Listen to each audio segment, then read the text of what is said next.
الله أكبر الله أكبر أشهد أن لا إله إلا الله أشهد أن محمدا رسول الله حي على الصلاة حي على الفلاح قد قامت الصلاة قد قامت الصلاة الله أكبر الله أكبر لا إله إلا الله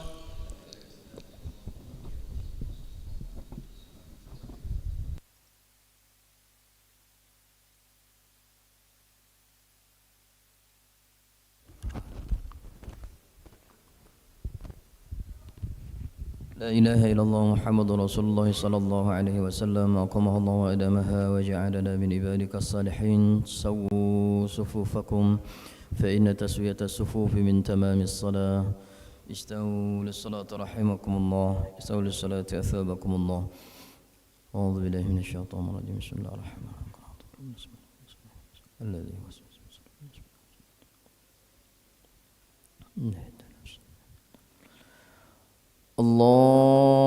الله أكبر الله أكبر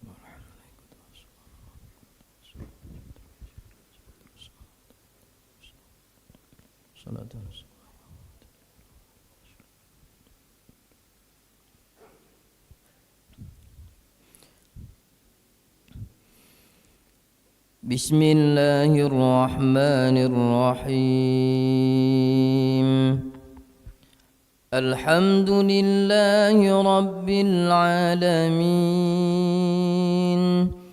الرحمن الرحيم مالك يوم الدين إياك نعبد وإياك نستعين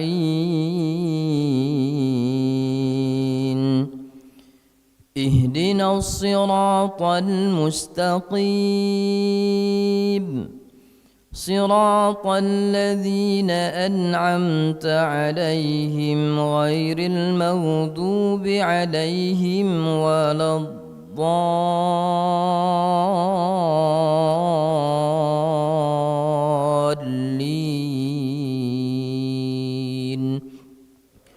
آمين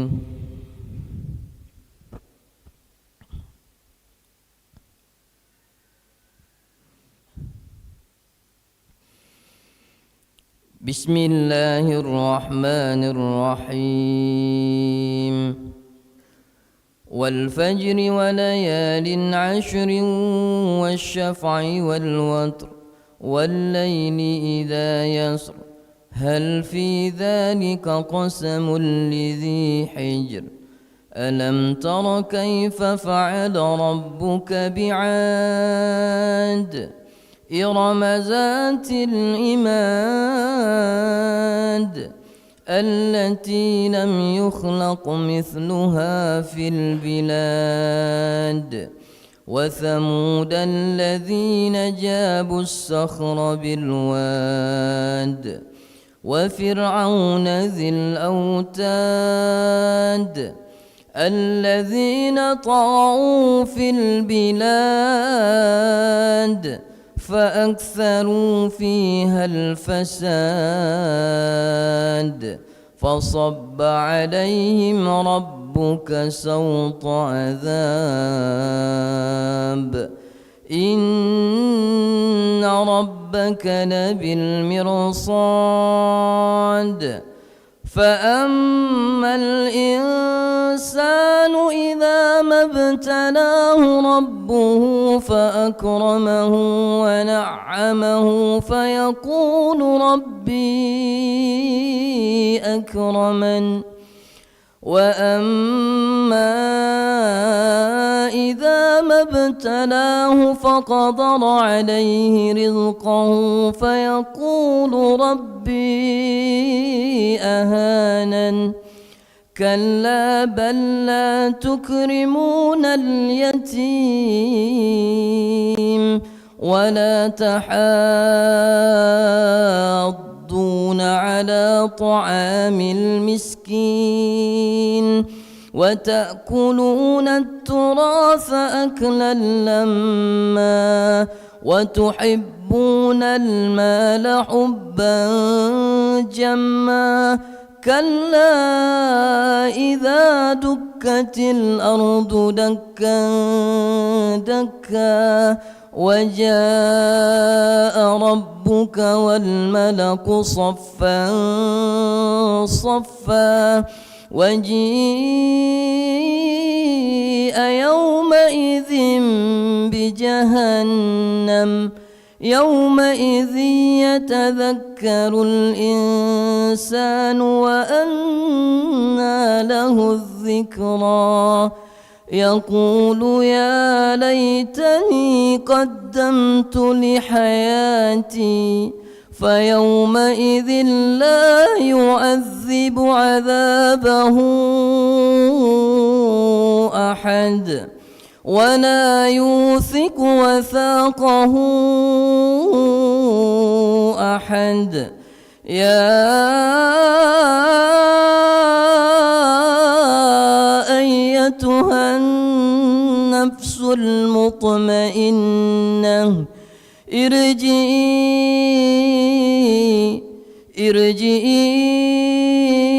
إلى ربك راضية مرضية فادخلي في عبادي وادخلي جنتي. الله أكبر. سبحان الله. سمع الله لمن حمده ربنا لك الحمد. الله أكبر. سبحان الله. سبحان الله. الله أكبر. ربك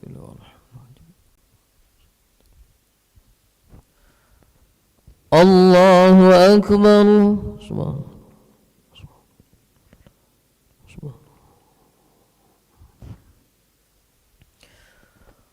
الله أكبر. بسم الله الرحمن الرحيم الحمد لله رب العالمين الرحمن الرحيم مالك يوم الدين إياك نعبد وإياك نستعين اهدنا الصراط المستقيم صراط الذين أنعمت عليهم غير المغضوب عليهم ولا الضالين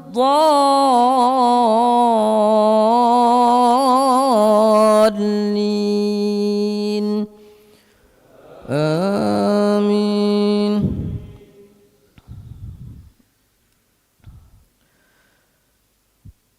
بسم الله الرحمن الرحيم والضحى والليل إذا سجى ما ودعك ربك وما قلى وللآخرة خير لك من الأولى ولسوف يعطيك ربك فترضى ألم يجدك يتيما فآوى ووجدك ضالا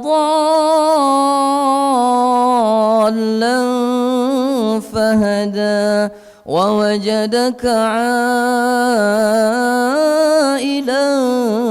فأغنى فأما اليتيم فلا تقهر وأما السائل فلا تنهر وأما بنعمة ربك فحدث. الله أكبر. سبحان الله. سبحان الله. سمع الله لمن حمده ربنا لك الحمد.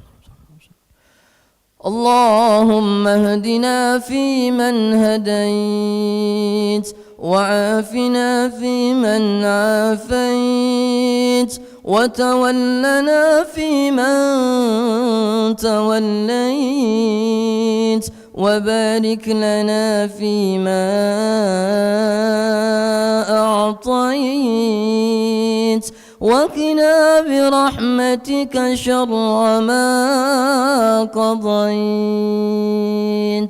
فإنك تقضي ولا يقضى عليك إنه لا يذل من واليت ولا يعز من عاديت تبارك ربنا وتعالى فلك الحمد على ما قضيت نستغفرك ونتوب إليك وصلى الله وسلم على سيدنا محمد النبي الأمي وعلى آله وصحبه وبارك وسلم. الله أكبر. سبحان الله.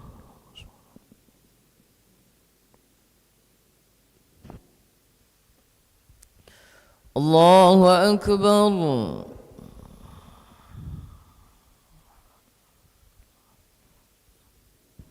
الله أكبر. سبحان الله. سبحان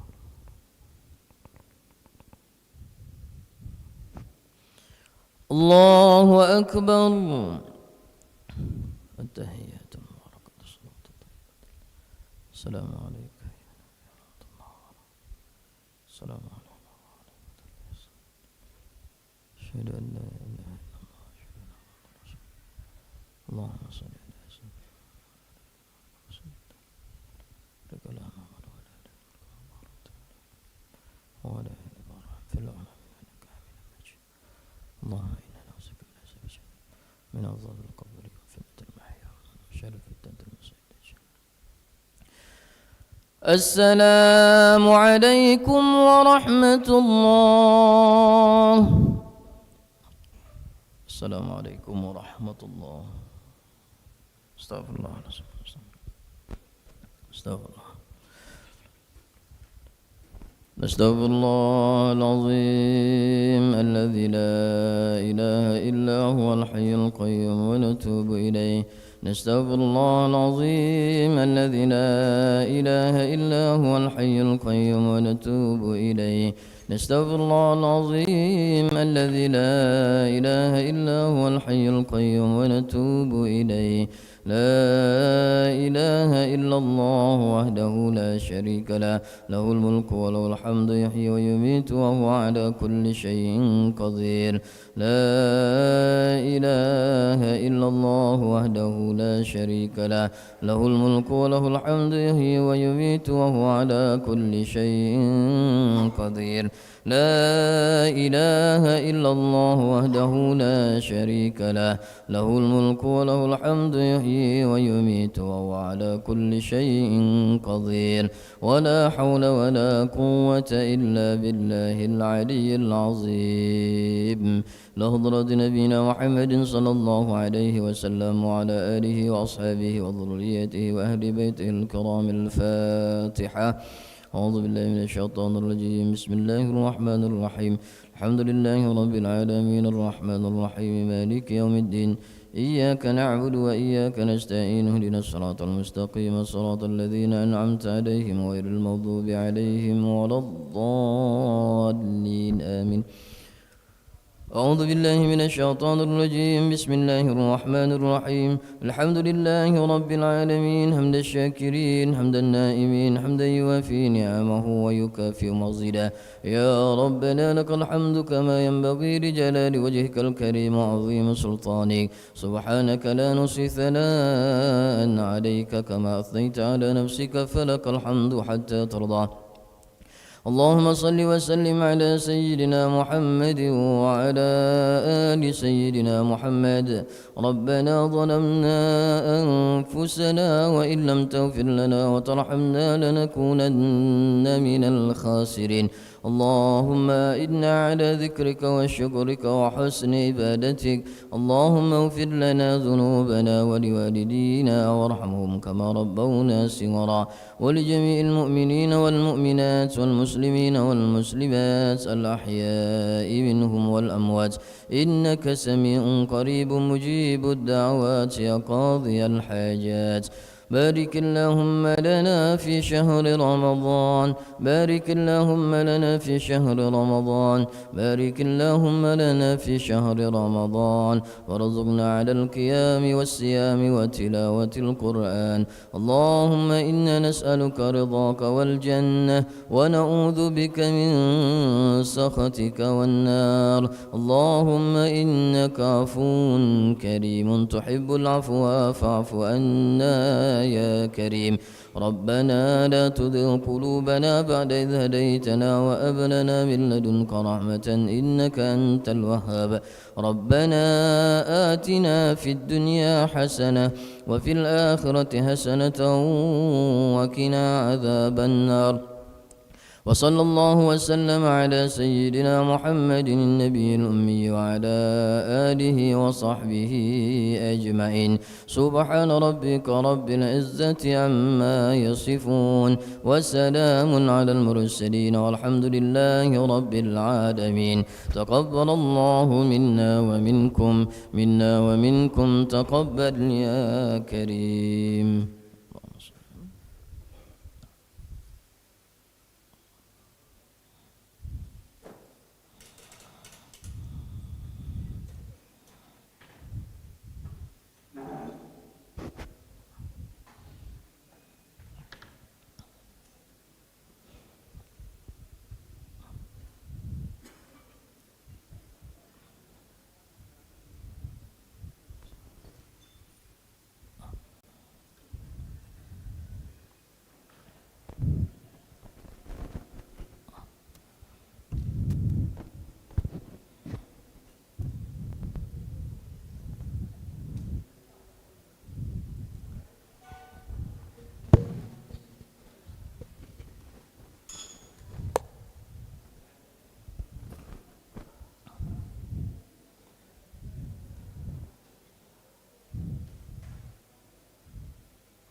Bismillahirrahmanirrahim.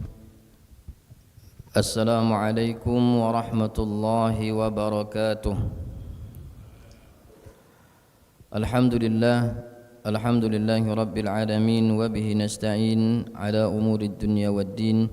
Wassalatu wassalamu ala asyrafil anbiya'i wal mursalin sayyidina wa maulana Muhammadin wa ala alihi wa ashabihi ajma'in, amma ba'd. Qala subhanaka la ilma lana illa ma 'allamtana innaka antal alimul hakim. Rabbi shrah li sadri wa yassir li amri wahlul 'uqdatam min lisani yafqahu qawli. Shadaqallahul azim. Ma'asyiral hadirin, jamaah salat subuh yang dimuliakan oleh Allah Subhanahu wa taala. Mari selalu dan senantiasa kita bersyukur kepada Allah Subhanahu wa taala atas nikmat yang Allah berikan kepada kita semua, sehingga di subuh hari ini kembali Allah kumpulkan kita dalam keadaan sehat walafiat, dimudahkan oleh Allah Subhanahu wa taala untuk sama-sama kita melaksanakan kewajiban, yaitu salat subuh secara berjamaah. Selanjutnya salawat dan salam mari sama-sama kita haturkan, kita limpahkan dan hadiahkan kepada junjungan kita, pemimpin kita Nabi besar Muhammad sallallahu alaihi wasallam, juga kepada keluarga, sahabat serta pengikutnya hingga akhir zaman. Amin ya rabbal alamin. Ma'asyiral hadirin, jamaah yang dimuliakan oleh Allah Subhanahu wa taala. Baginda Nabi Muhammad sallallahu alaihi wasallam bersabda, "Haqqul muslimi 'alal muslimi sittun. Idza laqitahu fasallim 'alaihi wa idza da'aka fa'ajibhu wa idza istansahaka fansahhu wa idza 'atasa fahimidallahu fasammithu wa idza marida fa'udhu wa idza mata fattabi'hu." Hak muslim terhadap muslim yang lainnya itu ada 6. Yang pertama, idza laqitahu fasallim alaih. Kalau dia berjumpa maka hendaklah dia mengucapkan salam. Wa idza da'aka fa'ajibhu. Kalau dia diundang maka hendaklah dia datang. Wa idza istansahaka fansahhu. Apabila dia meminta nasihat maka nasihatilah dia. Wa idza 'atasa fahimidallahu fashammithu. Apabila ada seorang di antaranya bersin kemudian dia memuji Allah Subhanahu wa taala maka jawablah dengan doa. Wa idza marida fa'udhu, dan apabila dia sakit hendaklah engkau menjenguknya. Wa idza mata fattabi'hu, dan kalau dia meninggal maka hendaklah engkau mengurus daripada jenazahnya. Masyarul hadirin jamaah dimuliakan oleh Allah Subhanahu wa taala, hadis ini berbicara tentang hak-hak sesama muslim. Maka ada 6 yang disebutkan dalam hadis ini. Yang pertama adalah mengucapkan salam jika engkau bertemu dengannya. Maka salam ini merupakan ucapan yang indah dan dia adalah sebagai doa bagi muslim terhadap muslim yang lainnya. Rasulullah sallallahu alaihi wasallam mengajarkan kepada kita ketika kita bertemu satu sama lain maka hendaklah kita mengucapkan salam. Rasulullah sallallahu alaihi wasallam bersabda, "La tadkhulul jannah hatta tu'minu wa la tu'minu hatta tahabbu. Afala adullukum ala amrin idza fa'altumuhu tajabaitum afsus salama bainakum." Kalian tidak akan masuk surga sampai beriman, dan tidak akan beriman sampai kalian saling mencintai. Maka Rasul mengatakan, "Maukah aku tunjukkan kepada kalian sesuatu yang jika kalian kerjakan akan membuat kalian saling mencintai?" Apa itu? Afsus salama bainakum, yaitu sebarkanlah salam di antara kalian. Kemudian dalam hadis yang lain juga dikatakan, manusia yang pertama kali mendatangi Rasulullah SAW di Madinah adalah orang-orang yang cepat pergi kepadanya, dan aku termasuk dari mereka. Saat aku perhatikan wajahnya dan aku teliti, aku tahu bahwa wajahnya bukan wajah pendusta. Abdullah bin Salam meneruskan, perkataan pertama yang aku dengar darinya adalah, "Wahai manusia, sebarkanlah salam, berikanlah makan, sambunglah silaturahim, dan solatlah di malam hari saat manusia tertidur. Niscaya kalian akan masuk surga dengan selamat." Maka memberi salam ini begitu luar biasa. Di dalamnya ada ungkapan doa kita terhadap orang lain. Maka salah satu di antara yang diajarkan oleh baginda Nabi SAW, ketika kita berjumpa dengan seseorang maka kita mengucapkan salam, sekaligus ada anjuran kita untuk saling bersalaman.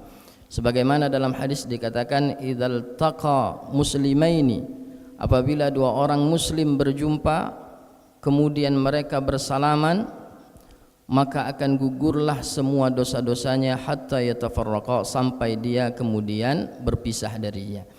Jadi bukan hanya sekedar mengucapkan salam, akan tetapi juga dianjurkan kita untuk saling bersalaman ketika kita berjumpa dengan sesama muslim.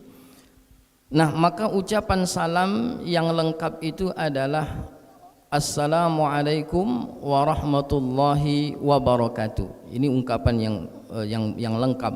Karena dalam sebuah hadis Rasulullah SAW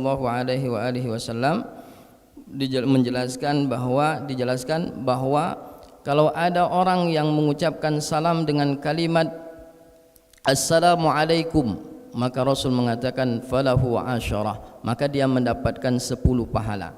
Kalau ada yang mengucapkan Assalamualaikum warahmatullah, maka dia mendapatkan 20 pahala.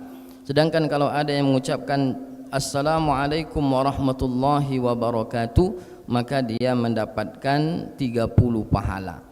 Dan yang paling utama adalah orang yang mendahului untuk mengucapkan salam. Jadi kalau kita berjumpa satu sama lain, maka yang mendapatkan keutamaan yang lebih adalah orang yang lebih dulu mengucapkan salam. Ya. Kemudian ada juga dalam hadis bahwa Rasulullah SAW pernah juga mengucapkan salam dengan isyarat tangannya. Tapi baginda Nabi SAW tidak hanya dengan isyarat tangan. Biasanya kita kan seperti ini kalau misalnya berjauhan. Tapi Nabi SAW juga mengucapkan dengan kalimat salam itu sendiri sambil mengisyaratkan dengan tangan beliau. Kemudian tapi ada beberapa hal yang dimakruhkan kita untuk mengucapkan salam. Ya, kapan itu? Maka makruh mengucapkan salam yang pertama kepada orang yang sedang melaksanakan sholat. Jadi kalau kita tahu orang ini melaksanakan sholat, maka tidak boleh kita mengucapkan salam. Kemudian juga kepada orang yang sedang azan, ya, maka tidak perlu kita mengucapkan salam. Kemudian juga saat khutbah Jumat dan ketika orang buang hadas, ya, atau buang air besar atau buang air kecil, maka ini dimakruhkan kita untuk mengucapkan daripada salam. Begitupun juga ada pendapat yang mengatakan termasuk ketika seseorang sedang membaca Al-Quran, maka dimakruhkan bagi kita untuk mengucapkan salam kepada orang yang sedang membaca daripada Al-Quran ini. Kemudian ini yang pertama. Kemudian yang kedua, kewajiban kita terhadap muslim yang lainnya adalah memenuhi undangan jika dia mengundangmu. Maka memenuhi undangan ini adalah salah satu di antara hak kita sesama muslim. Sebagaimana Rasulullah SAW beliau bersabda, jika kalian diundang menghadiri hidangan makanan, maka penuhilah. Jika kamu mau, maka silahkan makan. Atau jika kalian tidak mau makan, maka tinggalkan. Artinya Rasulullah SAW mengajarkan kepada kita, kalau seandainya kita diundang, maka hendaklah kita datang. Karena menghadiri undangan ini adalah salah satu di antara kita memberikan kebahagiaan kepada orang yang mengundang. Kita kalau ada orang yang mengundang kita, kemudian kalau kita mengundang orang, kemudian banyak yang datang, tentu ada rasa kebahagiaan ketika banyak orang yang datang ketika kita undang. Tapi sebaliknya kalau kita mengundang seseorang, kemudian ternyata yang datang itu tidak ada, bahkan sepi sama sekali, maka tentu akan ada rasa kesedihan. Maka hadir dalam undangan ini ketika kita diundang adalah merupakan salah satu di antara hak dan kewajiban yang kita penuhi terhadap sesama muslim, karena di situ ada nilai memberikan kebahagiaan kepada muslim yang lain. Kemudian yang ketiga, fa idza stansahaka fansahu, apabila ada orang datang meminta nasihat kepadamu, maka berikanlah dia nasihat.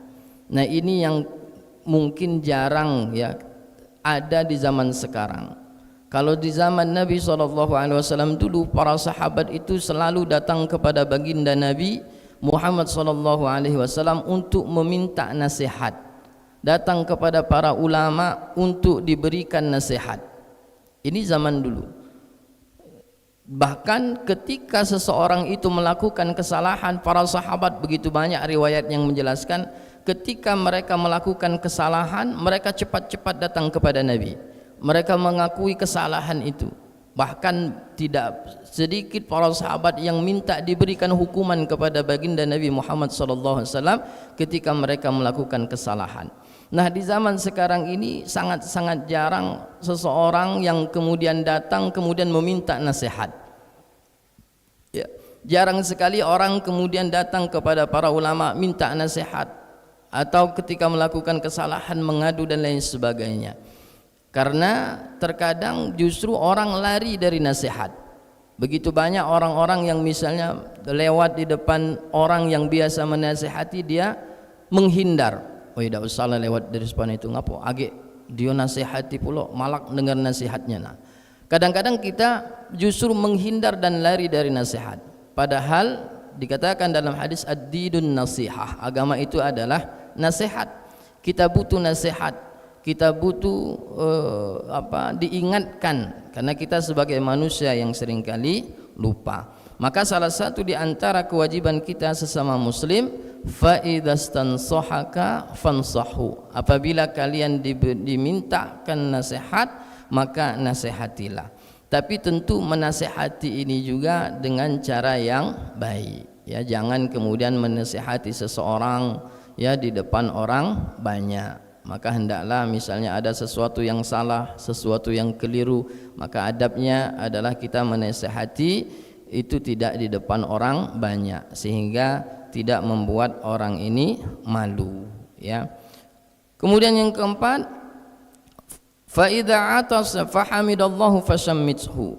Kalau seandainya ada seorang yang bersin kemudian dia mengucapkan tahmid atau hamdalah, maka kita memiliki kewajiban untuk menjawab dengan doa, ya. Sebagaimana dalam hadis Rasulullah sallallahu alaihi wasallam, beliau bersabda, qala Rasulullah sallallahu alaihi wasallam, innallaha yuhibbul 'atas wa yakrahu at-tatha'ub, faman 'atasa minkum falyahmidallah wa kullu muslimin yasma'u hamdahu falyakul yarhamukallah. Amma at-tatha'ub fa huwa minasyaitan, fa in tatha'aba ahadukum falyaktimhu mastata' fa inna syaitan yadhaku 'alaik. Kata Rasulullah sallallahu alaihi wasallam dalam hadisnya, sesungguhnya Allah menyukai bersin dan membenci menguap. Jadi Allah itu suka kepada orang yang bersin, tapi Allah tidak suka menguap, ya, kepada orang yang menguap. Maka siapa di antara kalian bersin, hendaknya memuji Allah Subhanahu wa taala. Jadi kalau kita bersin, hendaklah yang kita ucapkan itu adalah pujian kepada Allah Subhanahu wa taala dengan mengucapkan alhamdulillah, ya. Maka kalau ada yang bersin kemudian hendaklah dia memuji Allah Subhanahu wa taala. Sedangkan bagi setiap muslim yang mendengar pujian tersebut, maka harus menjawabnya dengan kalimat apa? Yarhamukallah. Artinya semoga Allah merahmati engkau. Sedangkan menguap itu, kata Rasulullah SAW, itu berasal dari syaitan. Maka jika ada di antara kalian yang menguap, hendaknya menahannya semampunya. Sebab jika di antara kalian menguap, maka setan tertawa kepadanya, ya. Jadi kalau ada yang bersin kemudian dia mengucapkan alhamdulillah, maka kita jawab dengan yarhamukallah, ya. Dengan catatan dia mengucapkan alhamdulillah, ya. Maka kalau bersin kita pertama yang kita ucapkan adalah alhamdulillah. Maka ini tergantung kebiasaan. Kalau kita biasakan ketika bersin mengucap alhamdulillah, maka setiap kali kita bersin pasti yang kita ucapkan adalah alhamdulillah. Dan mengucap alhamdulillah ini jangan sampai menunggu 3 kali. Kadang-kadang kita nunggu 3 kali bersin dulu baru mengucap alhamdulillah. Maka setiap kali bersin kita mengucapkan alhamdulillah. Maka dalam hadis Rasulullah SAW ini dijelaskan bahwa ketika ada orang yang bersin, maka setiap kali bersin itu dia mengucapkan alhamdulillah, kemudian kita menjawab sampai dengan 3 kali, ya. Maka kalau sudah lewat 3 kali, dalam hadis diceritakan ada sahabat yang bersin kemudian mengucapkan alhamdulillah, Rasul menjawab yarhamukallah. Bersin lagi mengucap alhamdulillah, dijawab yarhamukallah. Bersin lagi mengucap alhamdulillah, dijawab yarhamukallah. Tapi setelah itu Rasulullah SAW mengatakan sesungguhnya dia ini sedang flu, ya, sedang sakit. Artinya kalau lebih dari 3 kali berarti seorang itu sedang sakit, ya, atau sedang flu, ya. Maka batasnya cukup 3 kali saja, ya. Dan setiap kali bersin kita menjawab daripada bersin tersebut, ya. Nah, di sini juga dijelaskan ketika ada orang yang bukan muslim, ya, ada misalnya orang yang bukan muslim dia bersin, apa yang kita jawab? Maka tidak kita jawab dengan yarhamukallah, tapi Kita jawab yahdikallah wa yusli balakum, ya. Jadi kita jawab dengan yahdikallah wa yuslih balakum. Mudah-mudahan Allah Subhanahu wa taala memberikan hidayah kepadamu, ya, dan menuntun daripada hatimu. Nah, kemudian ketika menguap, maka Rasulullah SAW mengajarkan kepada kita hendaklah berusaha sebisa mungkin kita untuk menutupi, ya. Bahkan ada larangan jangan sampai mengeluarkan suara. Kita kadang-kadang kalau menguap itu saking enaknya sampai keluar daripada suara. Nah, ini dilarang oleh Rasulullah SAW. Maka ketika kita menguap, maka usahakan kita tutup dengan tangan, atau paling tidak misalnya kita tutup dengan pakaian dan lain sebagainya, ya, agar tidak mengeluarkan daripada suara, ya. Nah, ini. Kemudian yang berikutnya, yang kelima, fa idza marida fa'udhu. Kalau ada orang yang sakit di antara kalian, maka hendaklah dia menjenguk. Maka menjenguk orang yang sakit ini merupakan salah satu di antara hak dan kewajiban kita sesama muslim, ya. Nah, sakit ini merupakan salah satu nikmat Allah Subhanahu wa taala kepada hambanya. Walaupun kadang-kadang kita menganggap nikmat itu adalah sesuatu hal yang kita sukai, tapi ternyata sakit ini dalam Islam itu juga sebagai nikmat dari Allah Subhanahu wa taala kepada hamba-hambanya yang saleh, ya. Dalam hadis Rasulullah SAW bersabda, tidaklah suatu musibah menimpa seorang muslim melainkan Allah akan menjadikannya penghapus dosanya sampai bahkan ketika duri menusuk dirinya, maka itu adalah sebagai cara Allah untuk menghapuskan daripada dosa-dosanya. Jadi sakit itu adalah cara Allah untuk menghapuskan daripada dosa kita. Maka jangan sampai ketika sakit kemudian kita mengeluh. Begitu banyak orang-orang yang sakit kemudian mengeluh gara-gara diberikan oleh Allah Subhanahu wa taala sakit. Karena sakit ini perlu kita pahami itu sebagai penggugur daripada dosa-dosa kita. Dalam hadis Rasulullah SAW beliau bersabda, siapa saja orang mukmin yang jatuh pingsan karena sakit, maka Allah Subhanahu wa taala membangkitkannya dalam keadaan suci, ya. Dalam hadis yang lain, apa yang menimpa orang mukmin baik berupa kepayahan, sakit, duka cita, sedih, rasa sakit dan kebingungan sampai duri yang menusuknya, melainkan Allah menghapuskan kesalahan-kesalahannya. Maka ketika kita sakit, ya, yang harus kita lakukan adalah kita banyak-banyak beristighfar, berdoa kepada Allah Subhanahu wa taala. Nah, bagi kita sesama muslim, maka kita punya kewajiban untuk menjenguk ketika ada orang yang sakit di antara kita. Maka hukum menjenguk orang yang sakit ini ada sebagian yang mengkategorikannya sebagai sunnah muakkadah atau sunnah yang sangat dikuatkan, ya, menurut mayoritas para ulama. Nah, kemudian menjenguk orang yang sakit ini tentu ada adabnya, ya, adab ketika menjenguk orang sakit. Apa itu? Yang pertama, orang yang menjenguk orang sakit ini disunnahkan untuk mendoakan kesembuhan dan menyuruhnya untuk bersabar. Ini yang pertama. Dan ini esensi daripada kita menjenguk orang yang sakit. Jangan sampai kadang-kadang di zaman sekarang ini menjenguk orang yang sakit itu sudah menjadi formalitas saja. Karena apa? Karena tidak enak kalau tidak dijenguk. Kadang-kadang ada tetangga kita, teman kita misalnya masuk rumah sakit, kemudian ketika kita menjenguk, ajak kawan ayo kita jenguk dia tu, agaklah keburu balik pula, dak lemak, dak jenguk, dak sempat jenguk.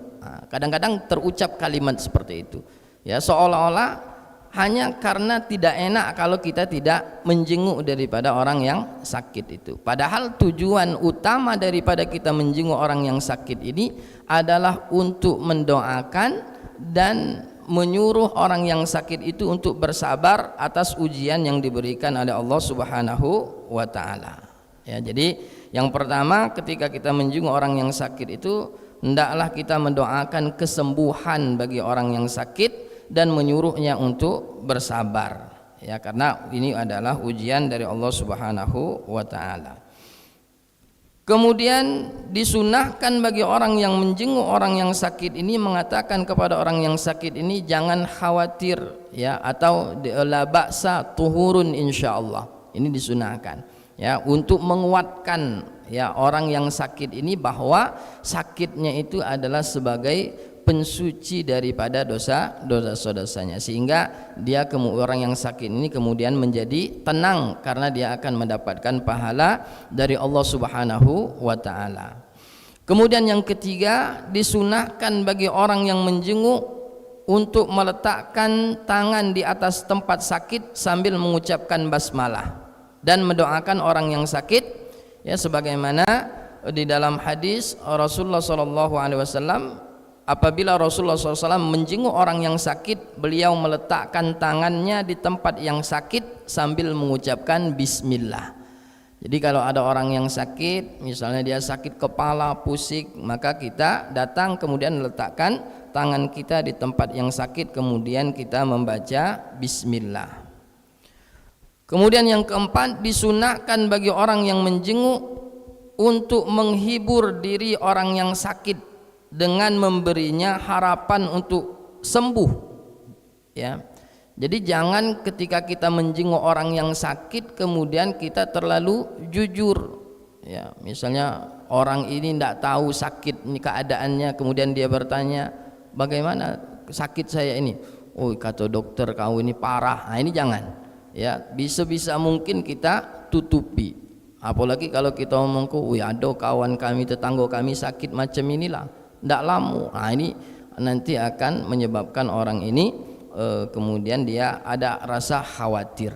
Maka ketika menjenguk orang yang sakit adalah kita tujuannya adalah menghilangkan rasa kekhawatiran. Sebab itu yang kita bicarakan adalah kesembuhan ya, optimis sehingga dia punya rasa ingin sembuh ya. Walaupun misalnya kita tahu kata dokter dia ini sulit untuk sembuh dan lain sebagainya, tapi jangan dibicarakan di depan orang yang sakit tadi ya. Jadi seperti itu. Kemudian disunahkan juga bagi orang yang menjenguk orang yang sakit untuk meminta doa dari orang yang sakit ya. Kalau tadi kita yang mendoakan, ternyata ketika kita menjenguk orang yang sakit sunnah juga kita ketika menjenguk orang yang sakit kita minta doa kepada orang yang sakit tersebut. Kenapa demikian? Karena doa orang yang sakit itu mustajab ya, doanya orang yang sakit itu mustajab. Rasulullah SAW beliau bersabda, jenguklah orang-orang sakit dan mintalah mereka untuk mendoakan kalian, sebab doa mereka dikabulkan dan dosa-dosanya diampuni. Ya, jadi yang pertama kita mendoakan mereka, yang kedua adalah kita minta doa. Jadi ini esensi daripada menjenguk orang sakit. Jangan sampai esensi yang paling utama ini hilang. Seperti kami sampaikan tadi, kadang-kadang kita menjenguk orang sakit itu alasannya karena tidak enak saja.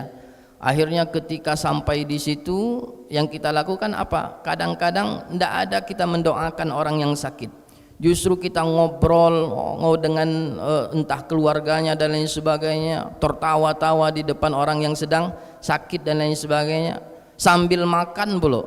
Nah, ini maka setelah itu pulang, tidak ada mendoakan daripada orang yang sakit. Paling tidak ketika kita menjenguk orang yang sakit ini, yang pertama kali kita lakukan adalah kita berdoa. Ya, paling tidak mari kita sama-sama membaca Al-Fatihah untuk kesembuhan Fulan bin Fulan dan lain sebagainya. Itu yang kita lakukan, karena itu tujuan utama kita menjenguk daripada orang yang sakit ini. Jangan sampai justru tujuan yang paling utama ini kemudian hilang ya, kalau itu tidak kita lakukan. Kemudian berikutnya disunahkan untuk meringankan kunjungan dan tidak mengulang-ulangnya pada hari itu kecuali jika orang yang sakit tersebut berkenan. Ya, jadi jangan juga terlalu kita sering ya menjenguk orang yang sakit ini.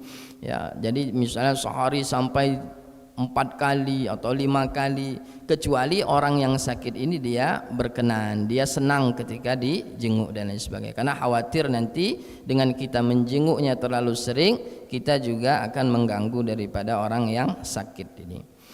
Kemudian disunahkan bagi orang yang hendak menjenguk orang yang sakit untuk berwudu, ya, sebagaimana hal ini didasarkan dari hadis Anas bahwa Nabi Muhammad SAW beliau bersabda, siapa yang berwudu dan memperbaiki wudunya lalu mengunjungi orang muslim dengan berharap mendapatkan pahala Allah Subhanahu wa taala, maka dia akan dijauhkan dari neraka sepanjang perjalanan 70 kharib, ya.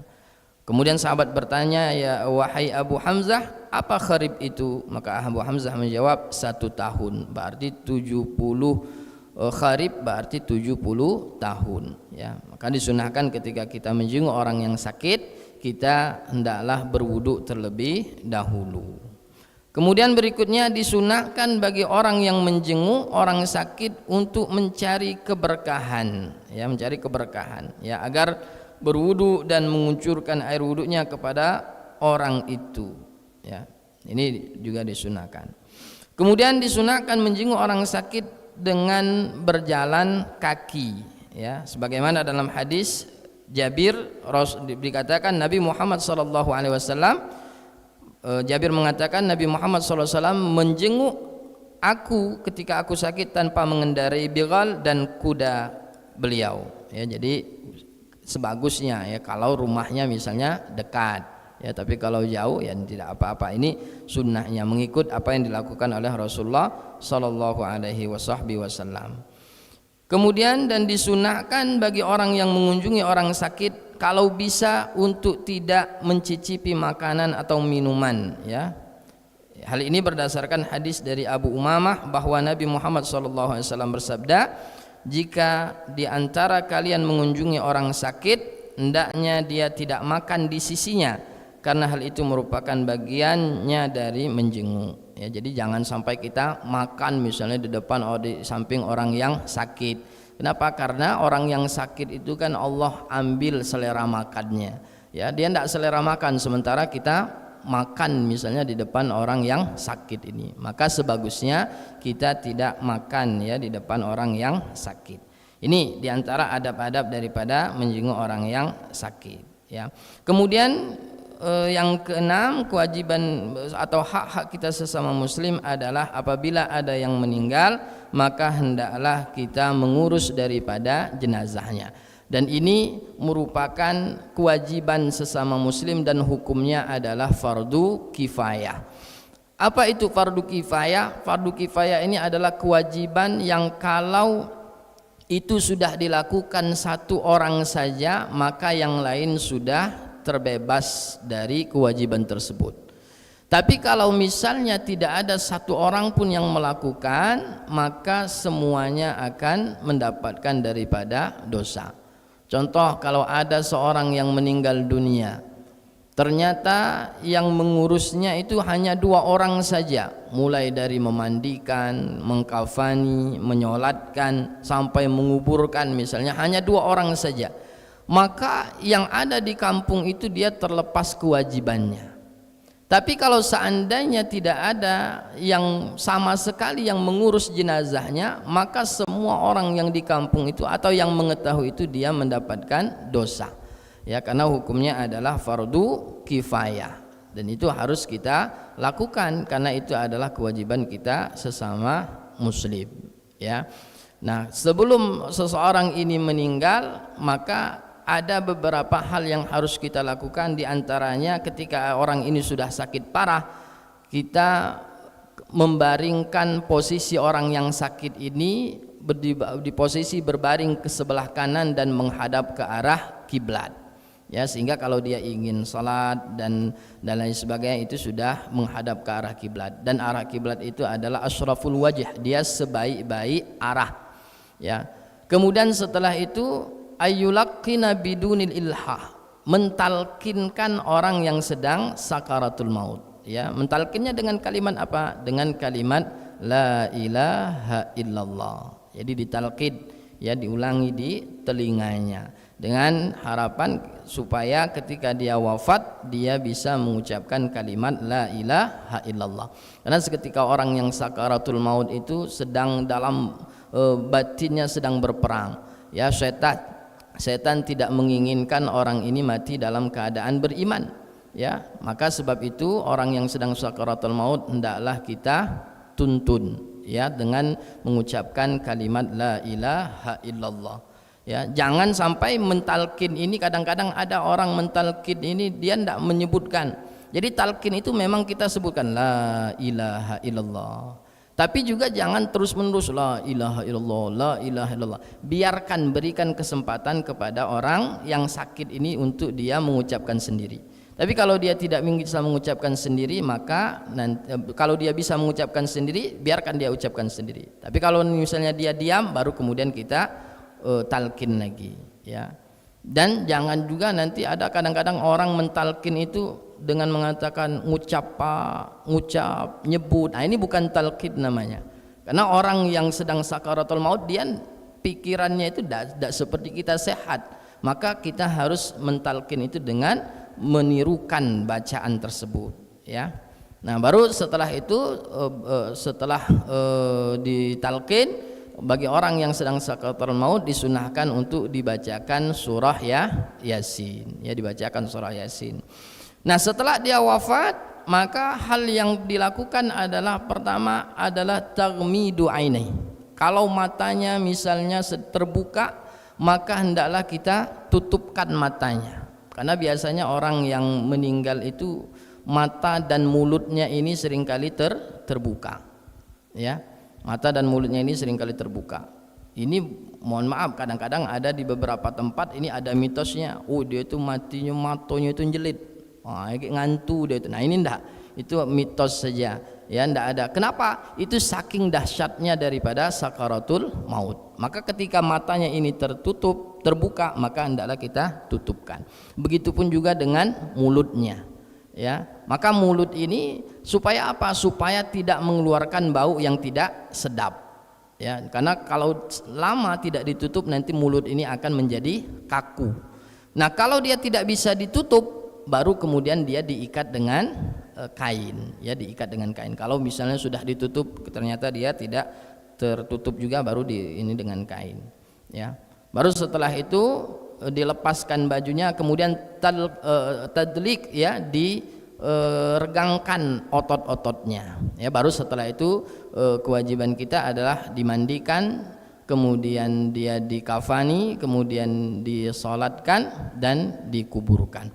Nah, kata Rasulullah SAW, siapa yang menyaksikan jenazah mulai dia dari dia meninggal sampai kemudian dia dimakamkan, maka dia mendapatkan pahala lahu qiratan, dia mendapatkan pahala 2 qirat.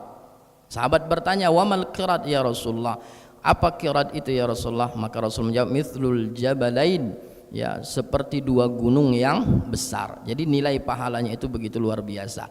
Kita mengurus daripada jenazah ini pahalanya begitu luar biasa. Ma'asyiral hadirin jamaah dimuliakan oleh Allah Subhanahu wa taala, ini ya beberapa kewajiban, hak dan kewajiban kita sesama muslim, ya, yang harus kita lakukan, ya, apabila kita menemui daripada 6 hal ini, ya. Ini saja untuk materi yang kita bahas dalam kesempatan kali ini. Mungkin kalau ada pertanyaan atau hal-hal yang ingin didiskusikan, dipersilakan. Ya, silakan Pak.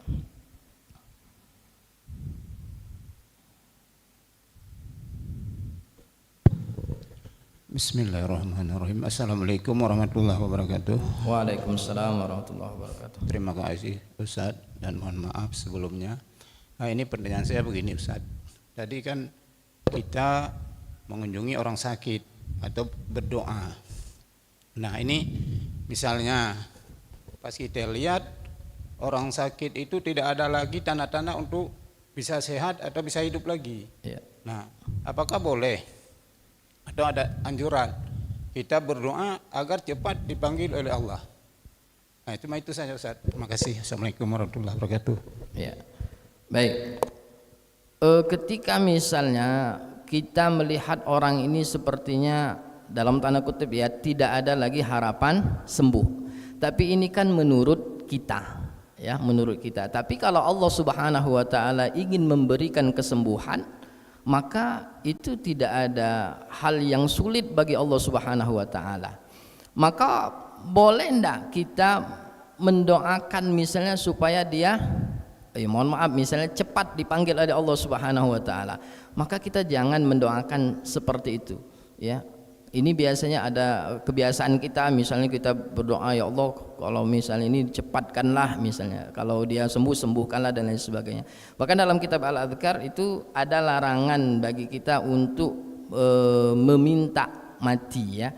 Tapi kalau misalnya yang diperbolehkan apa? Kalau misalnya hidup itu terasa berat dan lain sebagainya, doa kita, ya Allah kalau seandainya hidup dengan hidup itu lebih baik, maka berikan kehidupan kepada saya. Tapi kalau seandainya mati itu lebih baik, maka berikan kematian itu kepada saya. Itu ada di dalam kitab Al-Adhkar dikatakan seperti itu. Nah, tapi untuk orang yang sakit ini, kadang-kadang kita ini melihat orang yang sakit itu, kita itu merasa kasihan kepada orang yang sakit ini, dia menderita dan lain sebagainya. Padahal kita tidak tahu apa yang dirasakan orang yang sakit itu. Kenapa? Karena tadi dikatakan bahwa sakit itu adalah sebagai penggugur atau penebus daripada dosa-dosanya. Tapi bagi kita yang melihat seolah-olah dia merasakan kesakitan, ya, merasakan penderitaan. Padahal kita tidak tahu apa yang dirasakan daripada orang yang sakit ini. Ya, jadi semakin misalnya lama dia sakit, berarti semakin banyak Allah menggugurkan daripada dosa-dosanya. Maka yang kita lakukan adalah minta yang terbaik. Kalau misalnya minta, ya Allah cepatkanlah, ini kan enggak elok, ya, enggak bagus misalnya kita minta cepat supaya cepat. Maka minta yang terbaik. Ya Allah berikan yang terbaik untuk orang yang sakit ini. Maksudnya kalau misalnya dia sembuh, itu yang terbaik, maka sembuhkan.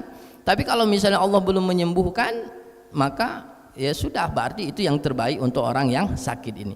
Karena jangan kita memandang orang sakit itu dengan kacamata kita. Kalau kita memandang orang yang sakit itu dengan kacamata kita, pasti kita akan timbul rasa iba, timbul rasa kasihan. Apalagi misalnya yang sakit itu adalah orang tua kita sendiri. Ya Allah kasihan dia ini bertahun-tahun.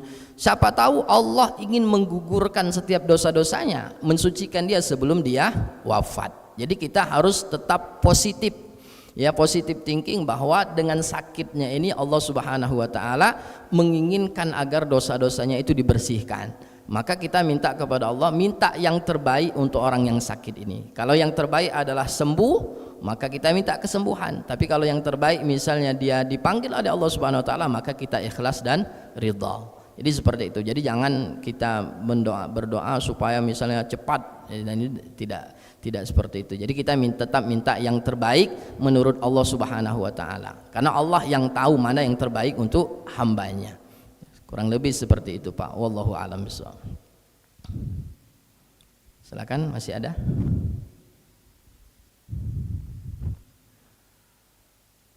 Tidak ada? Cukup? Baik, kalau tidak ada, kita cukupkan untuk kajian kita pada subuh hari ini. Mudah-mudahan bermanfaat, menjadi ilmu yang barakah.